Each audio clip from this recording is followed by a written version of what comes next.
Bismillahirrahmanirrahim. Assalamualaikum warahmatullahi wabarakatuh.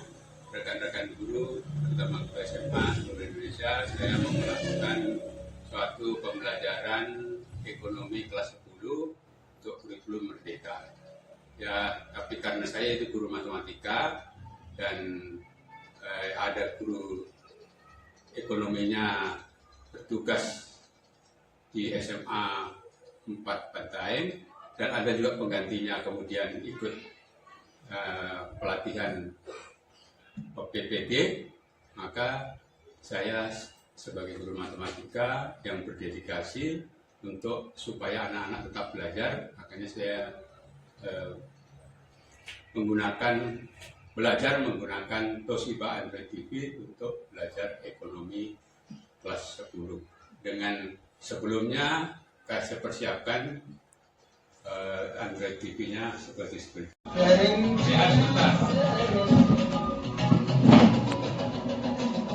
Menari lagu profil pelajar Pancasila.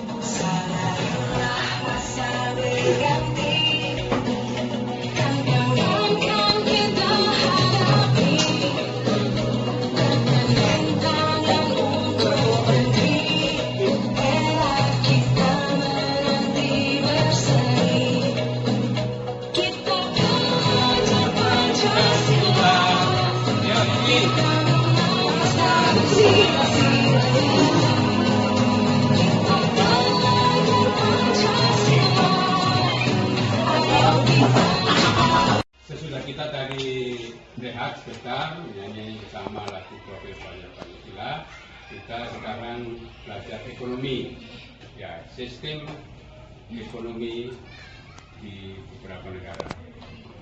Halo guys, apa kabar semuanya? Semoga dalam keadaan yang baik dan sehat ya. Bertemu kembali dengan saya, Fian Lukas. Hari ini kita akan belajar tentang macam-macam sistem ekonomi. Mari kita ikuti video pembelajaran berikut ini dari awal sampai akhir. Jangan lupa untuk subscribe. Terima kasih dan selamat belajar.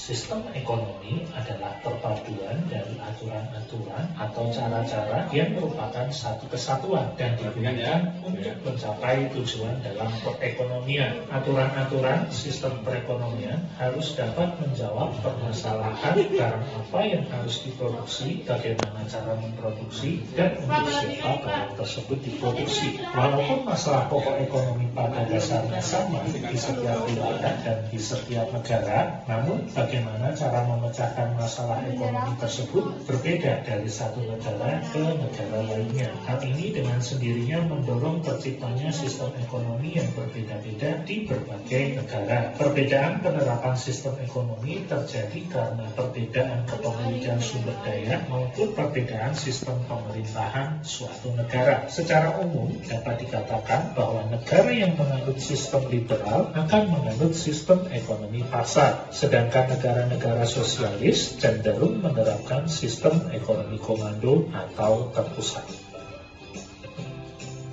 Sistem ekonomi tradisional. Sistem ekonomi tradisional merupakan sistem ekonomi yang diterapkan oleh masyarakat tradisional. Sesuai dengan keadaannya yang tradisional, corak perekonomiannya pun bersifat tradisional. Teknik produksi dipelajari secara turun-temurun.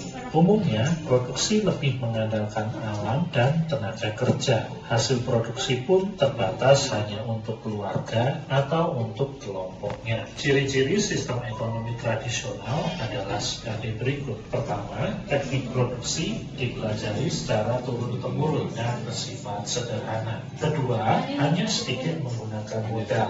Ketiga, pertukaran dilakukan dengan sistem barter atau barang dengan barang. Keempat, belum mengenal pembagian kerja.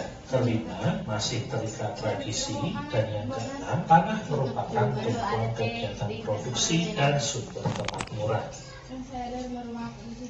Yang kedua adalah sistem ekonomi komando. pertama tadi Pada tradisional, sistem yang kedua ekonomi sistem ekonomi komando komando. atau nama lainnya adalah sistem ekonomi pusat atau perencanaan, peran pemerintah sangat dominan, sedangkan peran masyarakat atau pihak swasta sangat kecil. Pada sistem ini, pemerintah menentukan barang dan jasa apa yang akan diproduksi, dengan cara atau metode apa barang tersebut diproduksi, serta kepada siapa atau untuk siapa barang tersebut diproduksi. Jadi, hampir seluruh kegiatan ekonomi diselenggarakan oleh pemerintah pusat. Ciri-ciri sistem ekonomi komando adalah sebagai berikut. Yang pertama, semua alat dan sumber daya produksi dimiliki dan dikuasai oleh negara, sehingga hak milik perorangan hampir tidak ada atau tidak diakui. Yang kedua, pekerjaan yang tersedia dan siapa yang akan bekerja ditentukan oleh pemerintah. Rakyat tidak memiliki kebebasan untuk memilih pekerjaan. Yang ketiga, kebijakan perekonomian diatur oleh pemerintah. Pemerintah membuat rencana pembangunan nasionalnya. Segala keputusan dalam perekonomian berada di tangan pemerintah. Perencanaan, pengorganisasian, dan pengawasan seluruhnya dilaksanakan oleh pemerintah. Kebaikan sistem ekonomi komando adalah sebagai berikut. Karena perekonomian sepenuhnya ditangani oleh pemerintah, baik dalam hal perencanaan, pengorganisasian, pelaksanaan, maupun pengawasan, maka pemerintah lebih mudah mengendalikan inflasi, pengangguran, atau berbagai keburukan ekonomi lainnya. Kebaikan yang kedua adalah pemerintah menentukan segala jenis kegiatan produksi sesuai dengan perencanaan, sehingga pasar barang dalam negeri berjalan lancar. Kelebihan yang ketiga adalah relatif mudah melakukan distribusi pendapatan, dan kelebihan yang keempat dari sistem ekonomi komando adalah jarang terjadi krisis ekonomi karena kegiatan ekonomi direncanakan oleh pihak pemerintah.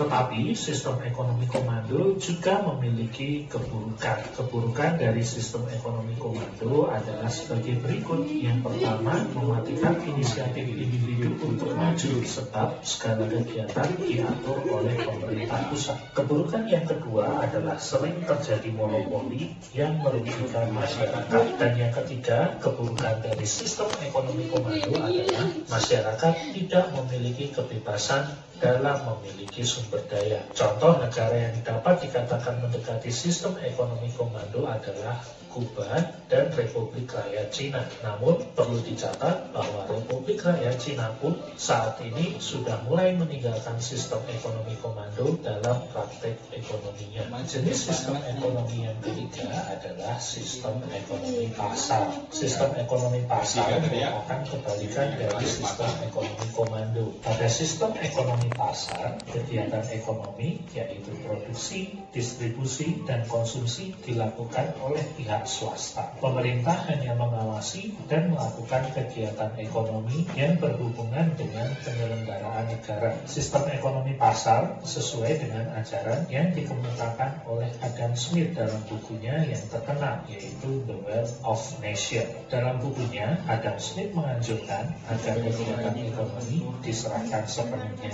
kepada masyarakat. Masyarakat menentukan jenis kegiatan apa yang akan dilakukan untuk mencapai kemakmuran. Jika setiap individu makmur, maka negara pun akan makmur. Dalam sistem ekonomi pasar, pihak swasta menguasai. Silakan, ada 3 pertanyaan di situ saya kirim di grup, lalu nanti dijawab melalui pribadi saya supaya tidak ada yang kirim. Boleh dijawab, jawabannya dicari Google. Bisa juga cari dari alternatif tadi, tapi hampir sama.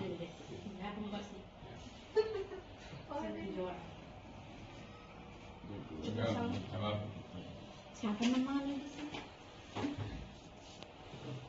Hormat besar. Yuk, siapa yang cepat, ya dapat hadiah. Kalau betul ya. Ada satu di nomor 3. Nomor 1 di. Nah, kan di sini ada jamnya jam berapa dia kirim, tidak ada semua. Tadi nanti bisa ya. Ya. Ya sudah, kayaknya sudah semuanya. Wanda sudah. Saya juga sudah Pak. Abdullah sudah, Kak Wahidah sudah, Asli sudah, Dida sudah.